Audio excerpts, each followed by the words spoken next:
मध्य प्रदेश के बालाघाट जिले में अन्नपूर्णा पहाड़ी का जायजा लेने अधिकारियों की टीम पहुंची। ये वही पहाड़ी है जहां मां अन्नपूर्णा का मंदिर है। आपको बता दें कि पंजाब केसरी ने मां अन्नपूर्णा के इस मंदिर की खबर चलाई थी, जिसके बाद बालाघाट सिवनी के सांसद ढाल सिंह बिसेन ने भी लोकसभा क्षेत्र के अंतर्गत पर्यटन विकास को लेकर सदन में आवाज उठाकर स्थानीय प्रशासन को निर्देश दिए थे, ताकि पर्यटन विकास के साथ रोजगार की संभावना बनाई जा सके। जिसके बाद इको टूरिज्म के तहत जनपद की सीईओ ममता कुलसत्ते मंगलवार को अपनी टीम के साथ ग्राम गदड़ा पहुंची। साथ ही यहां पर विकास कार्यों के लिए आवश्यक दिशा निर्देश दिए। नमस्कार, इस वक्त हम मौजूद हैं ग्राम पंचायत गड़दा की जो पहाड़ी है माता अन्नपूर्णा के धाम के शीर्ष पर। और इस वक्त आप साफ तौर पर देख सकते हैं कि मेरे पीछे जो है बैकग्राउंड, ये पूरा जो पेड़ है ये लगभग 1-2 एकड़ एक आध एकड़ में ये फैला हुआ है। और इसको लेकर जो मान्यता है यहाँ के स्थानीय लोगों की वो ये है कि ये कल्पवृक्ष इसको माना जा रहा है। और देवी माता अन्नपूर्णा के दर्शन करने के बाद हम जो टीम आई है जिला पंचायत के अधिकारी, जनपद पंचायत की सीईओ मैडम भी हमारे साथ आए हुए हैं।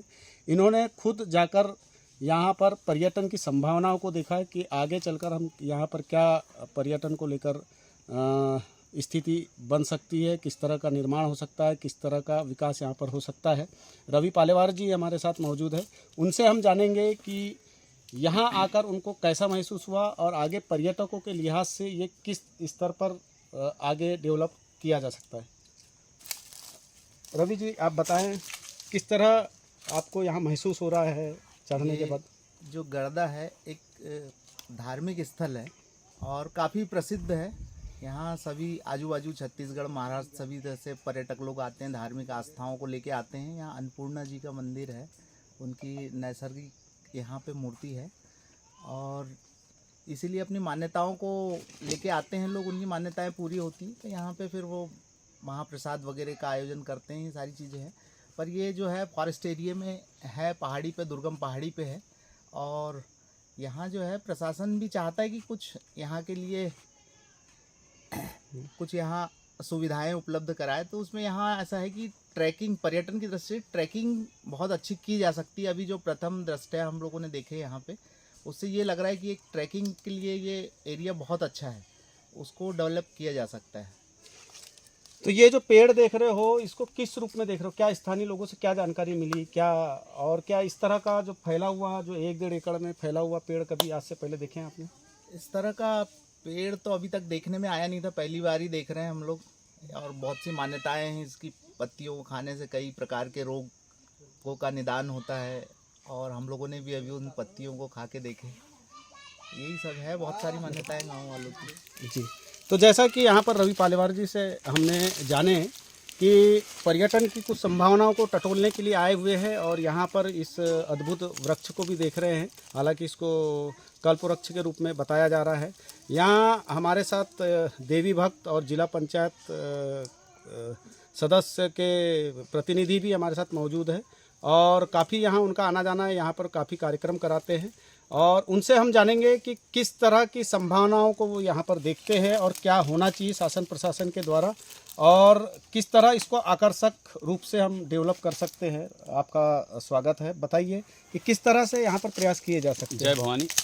सर्वप्रथम हमारा बालाघाट जिला पर्यटन की दृष्टि से भरपूर है और साथ में पर्यटन के साथ में धार्मिक मान्यताओं से भरपूर हमारा जिला रहा है। उसी के तहत में ये हमारा ग्राम गड़दा की पहाड़ी पर माँ कोठीपाट गड़दा की अन्नपूर्णा माता का जो दरबार है, निश्चित रूप से सुरम्य प्राकृतिक भंडार से भरा हुआ है, जो लोगों की आस्था का केंद्र है। और आस्था ऐसी है कि पूरे वर्ष भर यहाँ पर पूरे जिले के विभिन्न कोने कोने से, बल्कि जिले ही नहीं अन्य प्रदेशों से, महाराष्ट्र, छत्तीसगढ़ से लोग यहाँ पर दर्शन करने आते हैं।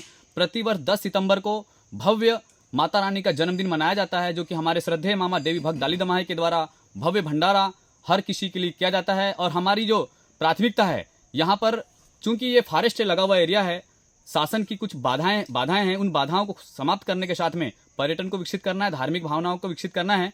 हम यहाँ पर सीढ़ियों का निर्माण और लोगों के लिए सुलभ आना जाना, जिससे कि जो तकलीफ होती है लोगों को अभी, उन सब चीज़ों के प्रति हम उसको सुरम्य करना चाहते हैं, सुलभ करना चाहते हैं। हमारी बहुत सारी प्राथमिकताएं हैं जो कि हम गड़दा की पहाड़ी और डोंगरगांव की पहाड़ी प्राथमिकता में है। हम इन सब चीज़ों के लिए बालाहाट जिले के समस्त व्यापारी बंधु, समस्त धार्मिक बंधुओं से निवेदन करते हैं कि यहाँ पर गड़दा की पहाड़ी पर एक बार जरूर भ्रमण करें और यहाँ के लिए जो अच्छा से अच्छा हो सके स्वच्छानुदान जरूर करें। हम सब साथ हैं, हम सब मिल करके माता रानी के लिए हम कुछ नहीं कर सकते, हम सिर्फ एक केंद्र बिंदु हैं, लेकिन जो करेगी माता रानी करेगी। हम एक माध्यम है, मात्र साधन है। तो हम माता रानी से के लिए जो कर सके अपने जीवन को हम कृतार्थ मानेंगे। हमारे साथ सदस्य जिला पंचायत के अधिकारी प्लस बालाहाट जनपद पंचायत की सीओ मैडम ममता कुलस्ते जी भी मौजूद हैं। वो भी उच्च अधिकारियों के द्वारा, हमारे सांसद महोदय के द्वारा जो गाइडलाइन की गई है कि पर्यटन की दृष्टि से हम गड़दा पहाड़ी को कैसे उठाया जाए, इसलिए मैडम भ्रमण करने आई है। आप उनसे भी बात करते हैं। तो आपको मैं ये बता दूं इस स्थान के बारे में बातों ही बातों में कि इस स्थान पर 2020 में जो पहाड़ के चारों तरफ है वो भारी भूस्खलन हुआ था। हजारों साल से जो जमे हुए पत्थर थे, उस समय मैं यहाँ पर स्टोरी कवरेज करने भी आया था पंजाब केसरी टीवी के लिए। तो उस समय हजारों वर्षों से जो पत्थर जमे हुए थे वो भी उकट गए थे और वो भी धराशायी हो गए थे। और यहाँ जगह जगह उसके जो निशान हैं अभी भी देखे जा सकते हैं। लेकिन इसे एक चमत्कार के रूप में देखा जा रहा है कि जो ये माता जी का जो धाम है, इस माता जी के धाम पर पत्थर मानो एक के ऊपर एक रखे हुए, ऐसा लगता है कि अगर किसी ने धक्का दिया तो पत्थर गिर जाएंगे।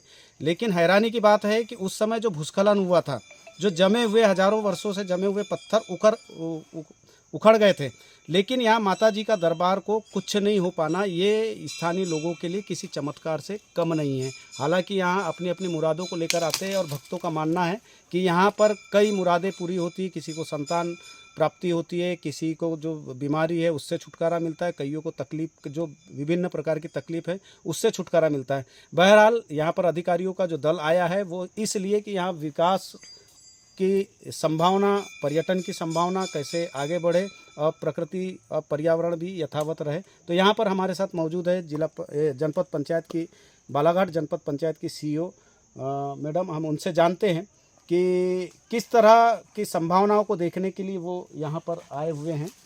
तो मैडम जी, आप बताएं कि आपको क्या दिशा निर्देश हुआ और किस तरह से आप यहाँ पर प्रयास कर रहे हैं? हमको आदरणीय इन मंदिर की सेवा कर रहे हैं। उनका भी हमने घर था तो वो वैसा कुछ नहीं है, मतलब बहुत अच्छा नहीं है, पर उनके लिए हम थोड़ा सा उसको अट्रैक्टिव बना सकते हैं। कुछ हम लोग हट्स बना सकते हैं छोटे छोटे स्टे करने के लिए। जैसे अब भंडारा बन रहा है तो लोग कहीं भी बना रहे हैं, तो एक वैसा हम एक शेड बना सकते हैं जहाँ पे वो भंडारा कर सकते हैं। एक अपन मतलब सार्वजनिक किचन टाइप पे बना सकते हैं जहाँ अपन चूल्हा वूल्हा बना के। यहाँ पे बता रहे हैं कि 12 महीने कोई ना कोई आता रहता है, मतलब बारिश का कोई असर नहीं है, ना ठंडी का असर, ना गर्मी का असर है। तो ऐसे हम लोग टेम्पररी शेड्स अगर बना दें, माता रानी के जन्मदिन ही बारिश में आता है। हाँ, तो वो अगर शेड्स बनाएंगे ना तो खाना बनाना और वो लोगों को परसना और वो इजी हो जाएगा।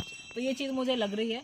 तो रोजगार की संभावना को भी आप टटोल रहे हैं। हाँ बिल्कुल, रोजगार, क्योंकि हमको हर दृष्टि से पूरा प्लान बनाना है। जी। तो जिसमें एक आपका एक वाटर कंजर्वेशन हो गया, ट्रैकिंग हो गया, और स्व सहायता समूह की महिलाओं को जोड़ेंगे, साथ में जो यंगस्टर्स हैं लड़के, उनको भी हम लोग इसमें फॉरेस्ट से तालमेल बिठाकर यहाँ से दोना पत्तल का ऐसा कुछ कारोबार किया जा सकता है। बिल्कुल।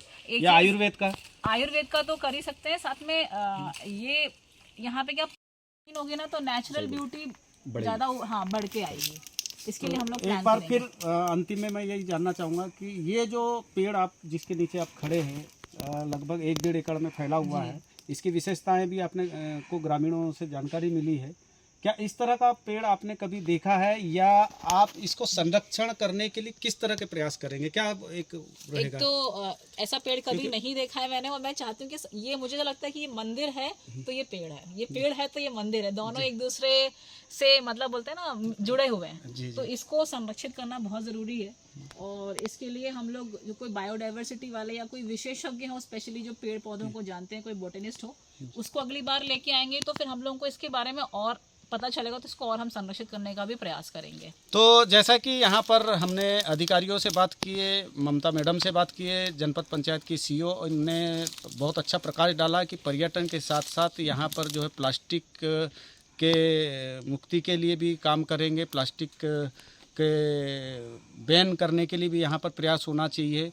वहीं पर जो है आयुर्वेद से संबंधित इन्होंने रोजगार की संभावनाओं को टटोला है। यहाँ पर जो है दोना पत्तल या अन्य सामग्री जो स्वसहायता समूह के जरिए जो किया जा सकता है उस संभावनाओं पर भी प्रकाश डाला। ऐसे तमाम बिंदुओं पर इन्होंने प्रकाश डाला है और ये यदि धरातल पर उतर जाता है तो यकीन मानिए कि इस इलाके से कहीं ना कहीं जो रोजगार की संभावनाओं को टटोलने के लिए या रोजगार के लिए लोग पलायन करते हैं, वो पलायन पर जरूर अंकुश लगेगा और एक बेहतर वातावरण के बीच में हमें पर्यटन और ये माता रानी का भव्य स्थल देखने को भविष्य में मिल सकता है। बहरहाल इतना ही। बालाघाट से पंजाब केसरी टीवी के लिए कैमरा पर्सन महेंद्र उइके के साथ हरीश लिल्लारे। हमसे जुड़े